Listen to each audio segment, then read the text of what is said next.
Good morning my dear students, this is Subbarao sir. So మనం ఈ వీడియోలో గ్రూప్ 1 మెయిన్స్, సివిల్ సర్వీసెస్ మెయిన్స్లో చాలా important topic money and banking. Money and బ్యాంకింగ్లో ఎలాంటి ప్రశ్నలు వస్తాయి, వాటికి మనం ఆన్సర్ ఎలా రాయాలి అనేది చూద్దాం. జనరల్గా ఏంటంటే మనకి సివిల్ సర్వీసెస్లో కొన్ని ఇండైరెక్ట్గా వస్తాయి, మ్యాక్సిమం ఇండైరెక్ట్గా వస్తాయి. అదే గ్రూప్ 1లో ఏంటంటే కొన్ని ఇండైరెక్ట్గా వస్తాయి, కొన్ని డైరెక్ట్గా వస్తాయి. బట్ మనీ అండ్ బ్యాంకింగ్ మీద మనకి క్వశ్చన్ లేకుండా క్వశ్చన్ పేపర్స్ అయితే ఉండవు. అది సివిల్ సర్వీసెస్లో అయినా గ్రూప్ 1లో అయినా. గ్రూప్ 1లో అయితే పక్కా మనకి 2 క్వశ్చన్స్ కంపల్సరీ మనకి బ్యాంకింగ్ సెక్టర్, ఈ మనీ వాటికి సంబంధించి మనకి 2 క్వశ్చన్స్, మోర్ దెన్ 2, ఒక్కోసారి జనరల్ ఎస్ఏ కూడా మనం ఎక్స్పెక్ట్ చేయొచ్చు. కాకపోతే ఎలాంటి క్వశ్చన్లు వస్తాయో చూద్దాం. అంటే కొన్ని బేసిక్ క్వశ్చన్స్ ఎట్లా వస్తాయి, కొన్ని ఇండైరెక్ట్ క్వశ్చన్స్ ఎట్లా వస్తాయి. ఇప్పుడు మన టెస్ట్ సిరీస్లో ఏంటంటే బేసిక్ క్వశ్చన్స్ కొన్ని ఉంటాయి, ఒకే టెస్ట్ ఒకే యూనిట్ నుంచి కాబట్టి ఇది. అదేవిధంగా కొన్ని ఇండైరెక్ట్ కాన్సెప్చువల్ క్వశ్చన్స్ కూడా ఉంటాయి. వీటిని కలిపి మీరు ఎలా రాయాలో అనేది కూడా మనం ఇక్కడ చూద్దాం. సో ఈ క్వశ్చన్ చూడండి, మనకి ద్రవ్యం అనగానేమి, దాన్ని నిర్వచించి ద్రవ్యం యొక్క రకాలను, ద్రవ్యం విధులను గురించి రాయండి. ఇక్కడ 3 స్టేట్మెంట్లు ఉన్నాయి. ద్రవ్యం అంటే ఏంటో రాయాలి, దాని రకాలు రాయాలి, దాని విధులు రాయాలి.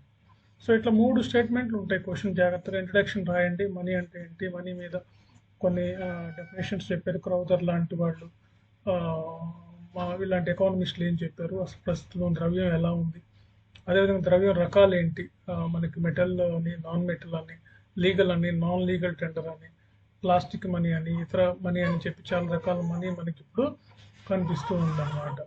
సో కాబట్టి అదేవిధంగా మనకి అవన్నీ మనం ఇక్కడ కవర్ చేసుకుంటూ రావాలి. సో ద మనీ ఫంక్షన్స్ ఏంటి, డెఫినెట్గా ఎక్స్పెక్ట్ చేయొచ్చు. మనీ టైప్స్ ఏంటి, మనీ ఫంక్షన్స్ ఏంటి. సో దేర్ ఆర్ 2 ఫంక్షన్స్ అనమాట. ఒకటి ఏంటంటే primary functions and secondary functions. So ప్రాథమిక విధులు, ద్వితీయ విధులు, ఇట్లా ఎలా మనీ ఎలా మనం కొలుస్తాం అనేది మనం దీని యొక్క ఉద్దేశం అన్నమాట. సో ఇది ఆన్సర్ బాగా రాయటం జరిగింది, ఇలా ఉండాలి. తర్వాత ఆర్బీఐ మనీని ఎలా కొలుస్తుంది, the measurement of money by RBI. So money measurements ఎలా ఉంటాయి, ఆర్బీఐ ఏ మెథడ్ ఉపయోగిస్తుంది, ఎలా అనేది క్వశ్చన్. ఇక్కడ మీ అందరికీ తెలిసింది M0, M1, M2, M3, M4 ఉంటుంది.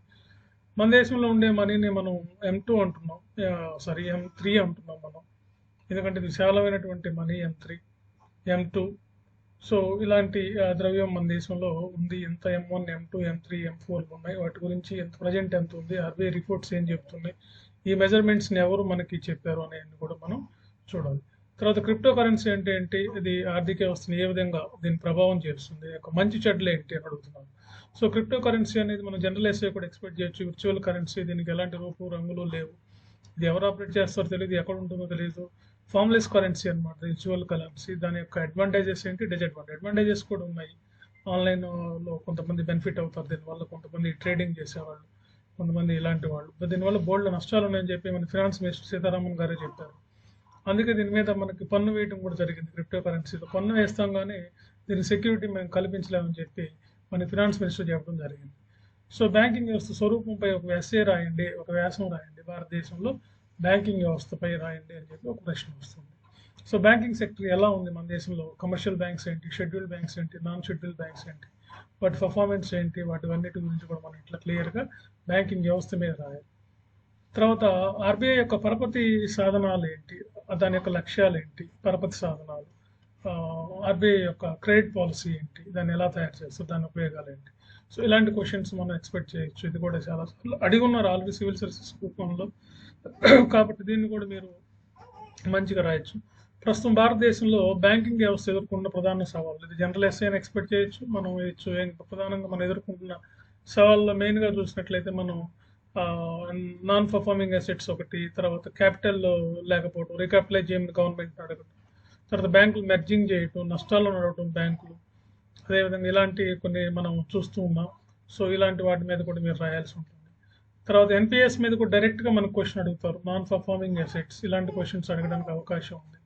సో ఏంటి నాన్ పర్ఫార్మింగ్ అసెట్స్ ఏంటి, ప్రస్తుతం ఎంత ఉన్నాయి, దాని ప్రభావం ఏంటి, మన ఆర్థిక రంగంపై దాని ప్రభావం, ముఖ్యంగా మన ఫినాన్షియల్ సెక్టర్పై దాని ప్రభావం ఎలా చూపిస్తుంది అనేది రాయాలి. ఆర్థిక అభివృద్ధిలో బ్యాంకుల పాత్ర, ఈ క్వశ్చన్ కూడా మనం ఎక్స్పెక్ట్ చేయొచ్చు. The role of banking in our economic development. So ఏ దేశంలో ఆర్థిక అభివృద్ధి సాధించాలంటే ఆ దేశంలో బ్యాంకులు పటిష్టంగా ఉన్నప్పుడు మాత్రమే మనం ఆర్థిక అభివృద్ధి సాధించగలుగుతాము. కాబట్టి ఆర్థిక అభివృద్ధిలో బ్యాంకుల పాత్ర ఎలా ఉంటుంది, ఏ రంగాల్లో ఎలా ఉంటుంది అనేదంతా కూడా మీరు దీన్ని రాయాల్సి ఉంటుంది. సో ఈ విధంగా మనకి ఎకానమీలో మనకి ఇలాంటి క్వశ్చన్స్ వస్తాయి. మనీ అండ్ బ్యాంకింగ్లో మీ ఆన్సర్ కూడా ఈ విధంగా మీరు ప్రజెంట్ చేయాల్సిన అవసరం ఉంది. చక్కగా ఇలా మీరు కరెంట్ డేటాను జోడించి చక్కగా కానీ మీరు ఎక్స్ప్లెయిన్ చేస్తే మీకు ఎకానమీలో మంచి మార్క్స్ రావడానికి అవకాశం ఉంది ఫ్రెండ్స్. సో మీకు ఈ వీడియో నచ్చినట్లయితే సబ్స్క్రైబ్ చేయండి, షేర్ చేయండి. ముఖ్యంగా టెస్ట్ సిరీస్ రాయండి. మీరు ఏం రాస్తున్నారు, ఎలా రాయాలి, అన్ని కరెక్షన్స్ అన్నీ కూడా మేము చక్కగా చేసి మీకు ఇవ్వడం జరుగుతుంది. ఆన్లైన్లో ఈ విధంగా మీకు యాప్లోకి తీసుకొని ఈ విధంగా మేము చేస్తాం. Okay friends, thank you. మీకు ఇంకా మీ ఫ్రెండ్స్ ఇంకెవరైనా ఉంటే చెప్పండి. పర్సనల్గా మేము గైడెన్స్ ఇస్తాం. పర్సనల్గా మీకు సివిల్ సర్వీసెస్ కూడా తెలుగు మీడియంలో రాయొచ్చు, ఇంగ్లీష్ మీడియం ఉంది. 22 నుంచి సివిల్ సర్వీసెస్ క్లాసెస్ కూడా స్టార్ట్ అవుతాయి. Okay, thank you very much.